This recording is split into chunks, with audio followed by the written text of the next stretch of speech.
araw ng loading ng ating mga ibon na naman. Kaya tara, samahan nyo ako at ilalagay natin yung mga ibon natin yan sa training box.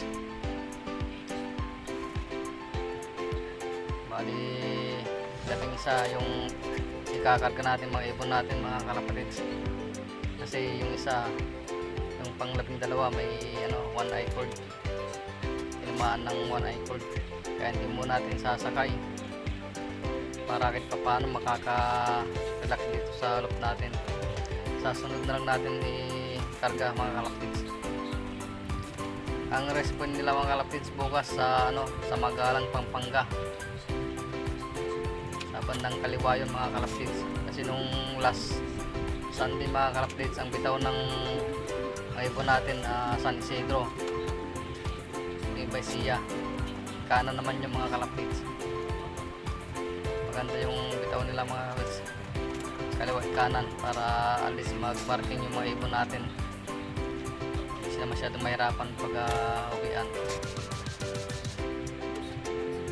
Yan, good luck sa atin lahat mga kalapatids. Sana magsiuwian pa yung mga ibon natin. Training pa lang naman din man yan, kaya medyo malapit pa. Good luck sa ating mga kalapatids.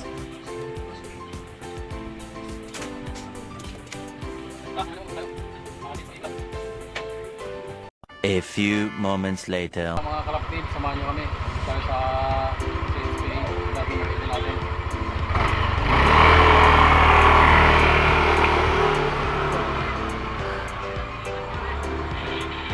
A few moments later. Hey, what's up paring Orly? Sige Dre, i-load mo na yung mga ibon natin.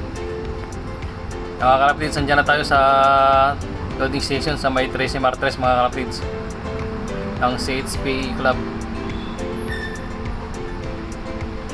Bali, labing isa po yung niloload natin mga kalapatids, kasi iniwan natin yung isa. Bali, labing dalawa lahat yan.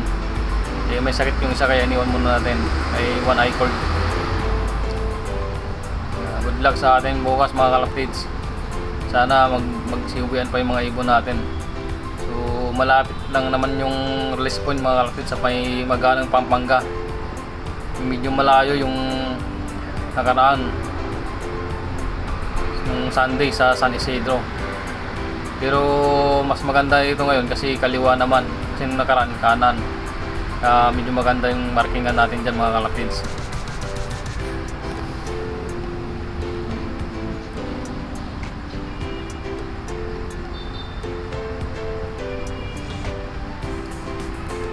Shout out din sa coordinator ng CSP Club dyan sa 13 Martres, Boss Ryan Ruiz, ang coordinator ng 13 Martres mga kalapatids.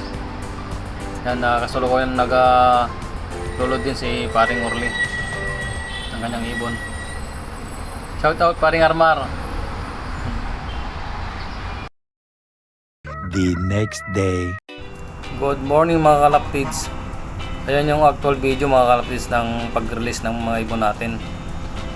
7:10 AM mga kalapatids, pinakawalan yung mga ibon natin dyan sa may Magalang, Pampanga mga kalapatids.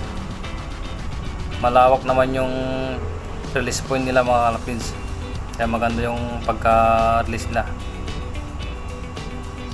Yan, good luck sa atin mga kalapatids, lahat ng nag-load sa CHP mga kalapatids. Good luck sa atin. Sana makauwi lahat ng mga ibon natin.